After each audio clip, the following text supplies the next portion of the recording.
What's going on, guys, and welcome back to WWE Network and Chill, where every single week I, Graham G.S. and Matthews, break down all the original content I watch on the WWE Network, as well as on the E! Network, as today we're talking Total Bellas Season 4, Episode 5, entitled The Big Mistake.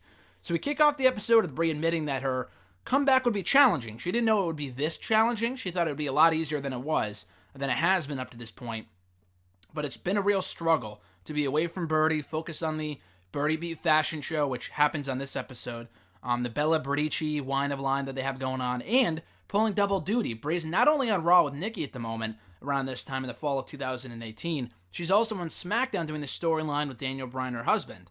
So she's pulling double duty, she's really, really busy, and she's missing Birdie Joe like crazy. Meanwhile, Nikki beats Ruby Riott on Raw in her first singles match back since coming back to the ring late last year. Then she goes on to attend Curvy Con with Nia Jax, which I believe has to do with, I think they've talked about this before on Total Divas, with Nia Jax being asked to take part in these fashion-like shows for like plus-size women, I believe it is. So Nikki goes to that to represent WWE or whatever. So she goes there for that, and she likes the idea of a fashion show. And we had seen something similar a few years ago where Nia Jax participated in a fashion show, and Nikki asks Nia to be a part of her fashion show for Birdie B. Unfortunately, Nia can't due to other obligations she has other stuff she has going on at the moment, but she's still looking to do it anyway and find the perfect people to take part in the fashion show. So meanwhile, Brie is very busy at the moment between Raw, SmackDown, and all the other stuff she has going on right now. She's asked to continue her storyline with Daniel Bryan past Hell in the Cell. It's the storyline that saw her and Bryan team up against Miz and Maurice at the Hell in the Cell pay-per-view. And she's like, I don't think I can continue to do it. I mean, even a few years ago, I would have jumped at the opportunity to continue an awesome angle on SmackDown and, be on more television shows, get more exposure. But she doesn't know if she could say yes just because she has a lot going on right now, and Daniel Bryan advises her, you can't say yes to everything. You got to pick and choose what you want to do because you're just going to wear yourself thin, both mentally and physically. So she doesn't know if she can handle it all. The Bellas and Bryan arrive in Phoenix for a fashion show. To get ready for the fashion show. And it's there that they meet their newest niece, Alice, who is the daughter of Lauren and JJ. They already had one kid. I forgot what the baby's name was, but they have since had a second kid that I think they announced on the last season of Total Bellas last year. And it makes Brie realize that, that she is sacrificing having a second kid for this comeback, because she had that whole crisis a few episodes ago about, like, do I go back to WWE or don't I? Because if I don't, I'm really delaying the process to have another child. But if I say no and I don't go back with Nikki Bella, then I might be able to speed up the process in having another child sooner rather than later. So that's really on her mind at the moment. Meanwhile, so they ask Lauren to take part in this fashion show to represent moms. She just had a baby like fucking 2 weeks ago. But she still says yes because she's a good person and wants to help out the Bellas. They also ask Maya to take part in the fashion show, which we had learned a few episodes ago that, modeling and fashion and stuff like that is Maya's real passion, not wrestling. So the Bellas think that this will be awesome exposure, awesome experience for her, and she obviously says yes. And they help her practice how to walk, and she comes across as very awkward in doing it, which, is to be understandable. To be expected just because, she doesn't have much experience doing it. She's only 15, I think 16 years old, so obviously she's never walked in a fucking fashion show before, so this is all new for her. Moving right along here, Brie tells Nikki that she can't make it to Comic-Con the day before they were supposed to fly out to Philly for the event. And it's not because she has another event, but rather because she just can't stand to be away from Birdie Joe, even more than she already has been. And she's like, well, I really don't want to be away from Birdie Joe again. I'm sorry, Nikki, you gotta understand. I know you're not a mother like I am, but at the end of the day, I completely understand where both girls are coming from here. Brie as a child, she misses her dearly. Nikki, on the other hand, has to pick up the slack for Brie Bella going to the Comic-Con by herself, telling people, hey, Brie's not going to make it. People paid for both of us. Now they're only going to see Nikki. And that's a big thing, too. She's seeing it from the business standpoint. Brie's seeing it from a personal family mother standpoint. So, again, I could see where both girls are coming from here. If I had to choose a side, I would go with Nikki, just because Brie's telling her the day before the event. The fact that Brie pulled out is not a bad thing, but the fact she did it the day before the event was pretty ridiculous. And Nikki's like, well, now I got to pick up the slack for you, and I'm not a big fan of you just ditching me at the last second. So again, I understand where both girls are coming from, but Brie really should have given Nikki more notice as to when she was going to be, not going to this event, following through. I understand she probably had this on her mind for a while, and it was a last-minute decision, but it doesn't put Nikki in the best of spots to pick up the slack for her. Meanwhile, JJ picks up a Rolls Royce for Nikki. I don't know why, but enjoy it for the weekend of the fashion show, blah, blah, blah, drive it around town. So he goes out and rents a fucking Rolls Royce. I don't know why, aside from just to be a fucking arrogant prick. And I like JJ, but it seems so stupid to have him rent out this super nice car for Nikki on a weekend of the fashion show. I mean, I understand why he did it, but it seems very, very in your face, I have all this money, I can rent this Rolls Royce car for no apparent reason. That seemed a little weird. They go out to dinner. Brie's making all these jokes about how she's not going to Comic-Con, she ditched Nikki, blah, blah, blah. Brie leaves with Maya to go practice. And then Nikki vents to Kathy and Johnny Ace, Mama Bella and John Laurinaitis, about the fact that she now has to go to this Comic-Con by herself. You have to understand where I'm coming from. I know she's a mother, but at the end of the day, I'm a person too. I'm exhausted, I'm tired, but I'm still gonna fucking go. I'm busy, I have a lot of shit going on, but you make a commitment and you follow through. Brie's excuse was, he signed up for all this shit months ago before we knew all this other stuff was happening. So I didn't know all this other stuff would be happening at the same time as this stuff, but that's still no excuse. You sign up for something and make a commitment, and you follow through. Unless someone's dying, she'll be able to see her child the next day or a day after that or whatever. Again, I'm not a parent, so I can't completely relate, obviously. But at the same time, I totally get where Nikki's coming from here and being frustrated with Brie not sticking to the commitments that she made months earlier. Now she has to, go at it alone, which would not be the first time. So they attend the rehearsal for the fashion show, and one of the people, one of the agents or producers of the thing, pulls Nikki and Brie aside. She goes, I have a lot of concern for Maya.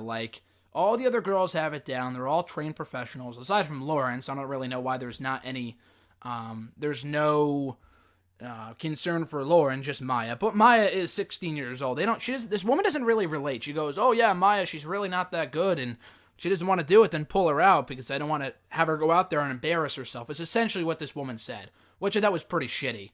So thankfully, Brie and Nikki take the right route and being like, hey, Maya, if you don't really want to do it, it's up to you, but at the end of the day, the choice is yours. And Maya's like, yeah, I am really nervous, but this is going to be a great experience for me, so I'm still going to follow through on it, and I'll try to get better.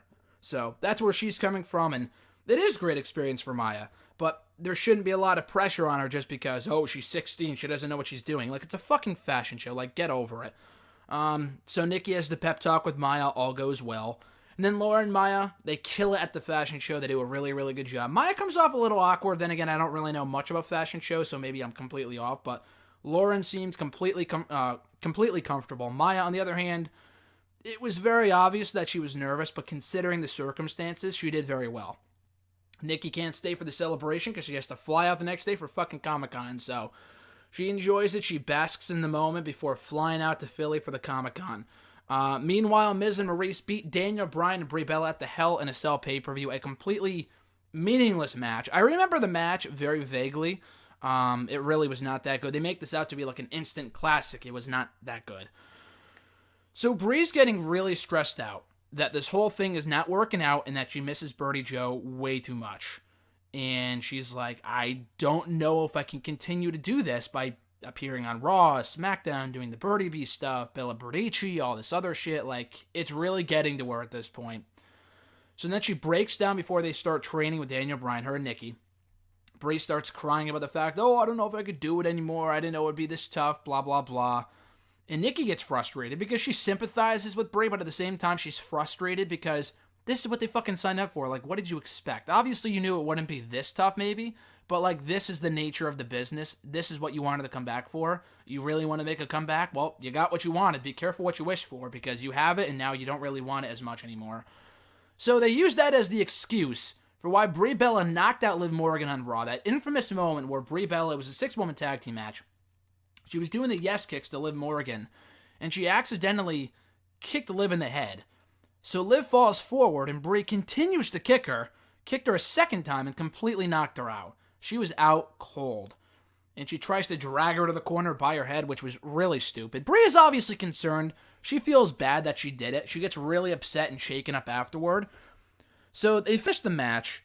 Johnny Ace goes up to the Bellas, and he's like, accidents happen. What happened was that she was rocking forward, and he seemingly puts the blame on Liv. It's like, fuck you, dude. Fuck you. Like, Brie sucks. I know she's got ring rust, but Liv did nothing wrong here. Obviously, she was rocking forward because she was selling the move. That's the whole point of why she did that. And Brie, she kicked her in the face. She aimed a little high, which is whatever, and then she kicked her again. Like, she got stuck up in the heat of the moment, but, like, pay attention to what the fuck you're doing. It brings me back to when James Ellsworth almost got injured on a Styles clash a few years ago. AJ had the wherewithal to put his hands out and not break the guy's neck. I'm not saying that Brie Bella is AJ Styles, but the woman's been wrestling now for a decade. So there's no excuse. Zero excuse. Brie apologizes backstage to Liv, and she hugs her, and then she walks away. She's like, yeah, she's out. She is fucking out.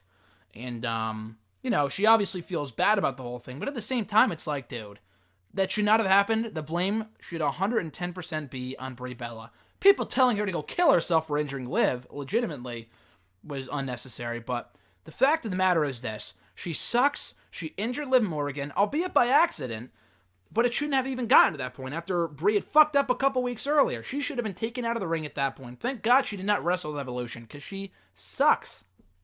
So they're backstage still. Nia Jax, of all people, goes, shit happens. Bitch, fuck you. You are terrible too, even worse than Brie. Oh my God, Nia Jax, of all people to talk. I thought that was so rich. For Nia Jax to say, shit happens, when Brie injured Liv Morgan legitimately. Like, dude, you've injured more people on this main roster than anyone else in the history of this company in such a short span of time, between Charlotte, Sasha Banks, Bayley, Zelina Vega, the list goes on and on and on. Nia Jax is a fucking atrocious. She's terrible. So for her to go, shit happens. Yeah, did shit just happen when she punched Becky Lynch in the face about 6 months ago? Like, fuck you. What a bitch. That was such a bitch comment to make. I thought that was so stupid. Then Brie starts crying like, I don't know if I belong anymore. Yeah, you don't. Not in WWE anyway. You're terrible. If you're going to be in WWE, stay out of the ring. But, one time, whatever accidents happen, a second big fuck up when it costs someone else, like, their consciousness, that's on you. Stay out of the ring. That's my 2 cents. But anyway, guys, on that positive note, that was it for Season 4, Episode 5 of Total Bellas, entitled The Big Mistake. They kind of built this entire episode around the Liv Morgan injury. The truth of the matter is that they didn't talk about it until the final 5 minutes of the episode. So that was disappointing. But we'll see the aftermath and all the death threats that she gets on the next episode. Can't wait for that. But yeah, this was a good show overall. Be sure to like the video, drop a comment, share the video, and subscribe to the channel for more content. I'll be back in the next few days with my full review of the Mark Henry, the world's strongest man documentary, the Mark Henry story that aired on the WWE Network after the Elimination Chamber pay-per-view on Sunday. So stay tuned for that in the days to come. Till then, guys, have a great rest of your week. I'm Graham G.S. Matthews, and I'll catch your ass down the road.